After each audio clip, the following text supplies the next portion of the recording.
I've always been a big fan of roguelikes and roguelites of all varieties. Some of my personal favorites include Risk of Rain, Inscription, and most recently Balatro. So imagine my pure joy and delight when one of my favorite games ever made, Elden Ring, was getting a roguelike spin-off. It was gonna be perfect, or so I thought. Because after dropping close to 150 hours into Elden Ring Nightreign, I can say with near certainty that this is one of the worst roguelikes I have ever played. But don't get me wrong, I still love it. It's just more Elden Ring, but oh my goodness, is this game flawed? Like, unbelievably so. So, let's get to it. I'll start with the progression because it's the foundation of any roguelite and arguably one of the worst aspects of Nightreign. The game heavily relies on simple stat increases, more health, more stamina, more mana, or slightly more damage. At first, that might not sound that bad if this were an MMO, but it's not. This is a roguelike. This genre is defined by crazy amounts of build variety, unpredictable rewards, and fun experimentation. These boring ass relics with minor stat bumps just don't cut it. They function fine in making the runs easier, but I'm not looking for function.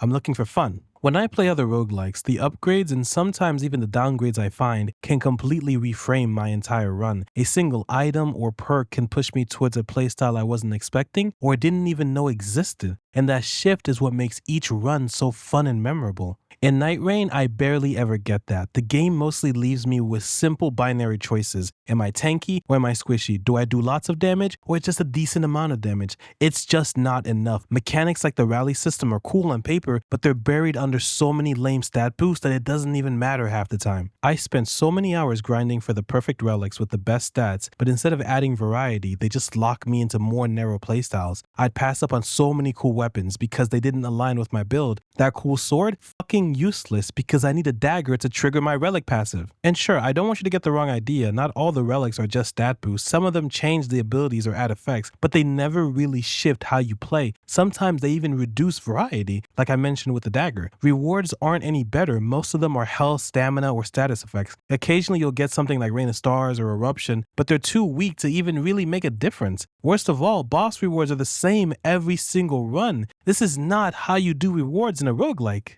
The second major issue is variety, or the lack of it. Nightreign only has one main map. For a roguelike that already suffers from shallow builds and boring progression, this is unacceptable. There are slight variations in the map and the bosses, some of the shifting earths even spice things up, but it's nowhere near enough. Plus, the shifting earth events are so strong that whenever they appear, you essentially just have to do them, giving us even less variety. And what hurts even more is knowing that the devs had originally planned on doing more maps, but scrapped the idea, and for the life of me, I can't understand why. Could you imagine if mid-game you descended into the underground maps like in the base Elden Ring, the Lost City, the Lake of Rot, or even the Deep-Root Depths? That would have added so much variety with the new environments and enemy types. The assets are already there in the base game. Why not just use them? I know you're saving them for DLC, but the base game is kinda shit. And I know that seems harsh, but you gotta understand, base Elden Ring is one of the most content-packed games I've ever played. When you play that game for the first time, it legitimately feels like it's never going to end. Right when you get to a new area, boom, another one unlocks. It feels like there's just so much to do, and there is. And I hate doing this because a game's quality isn't measured by how long it takes you to beat it, but the game is just less. It's less in every single regard when it comes to comparing it to base Elden Ring. There's just less overall things to do. Overall, it took me like 10 or 20 hours to beat it, which is fine, but with how horrible the progression is, I have no reason to come back to this. I will because it's more Elden Ring, but that shouldn't be the reason. I should be coming back to this because it's such a good roguelike that I want to keep playing it more and more. I genuinely cannot comprehend why they thought giving us pre-created characters was a good idea. The Nightfarers are awful. I hate them with every single fiber of my being. They make the loot system worse, they make the progression worse, they make the entire game less fun.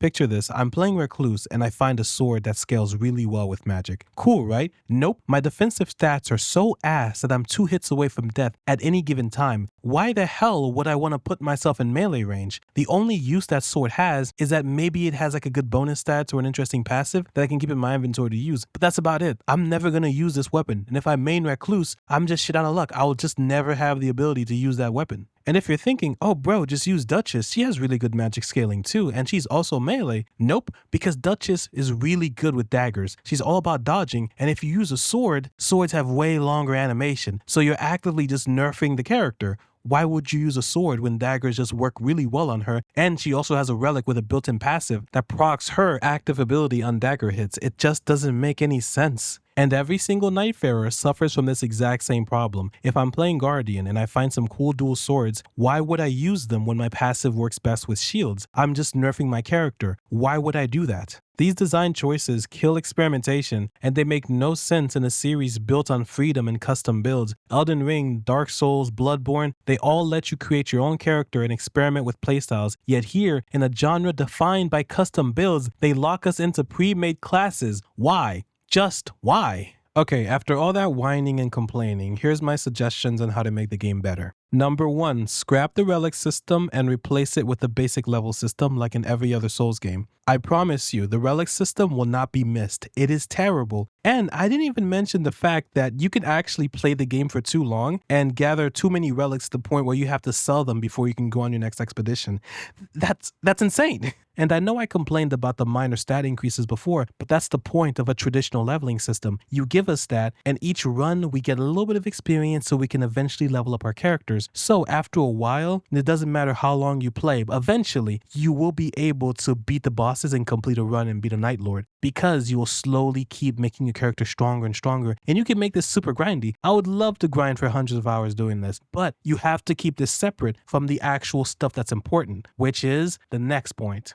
Add crazy game-changing weapon passives and boss rewards, like one where if you do a perfect parry, you summon a clone of yourself, or one if you do a perfect dodge, you teleport. It doesn't need to be balanced, it just needs to be fun. You can make the game as unfair as possible as long as we get to have crazy passives to deal with it. Number 3, add more maps with unique enemies and environmental hazards. This game is desperately lacking some sort of swamp area that will affect your movement. I know we have something kind of like that with the rot area, but we need something that will actually affect player movements and make us strategize more about how we're going to tackle certain areas. And lastly, for the love of God and all that is good and holy, let us create our own characters with customizable stats and builds. The Nightfarers are not very good. You can still have them in the game as optional player characters with their own unique things, but let us create our own character, or give us a Nightfarer to where we can like customize their stats. That's the whole fun of the Soul series. It's about creating your own character and just living in that world. Let us do that, and let us create our own crazy custom builds. And that's basically it. Thanks for watching. I love the game and I'm going to put more countless hours into it, but let me know your thoughts on it. If I'm wrong, if I'm right, if you agree with some points, disagree with some, let me know down in the comments. I'll be checking them all out. Thank you.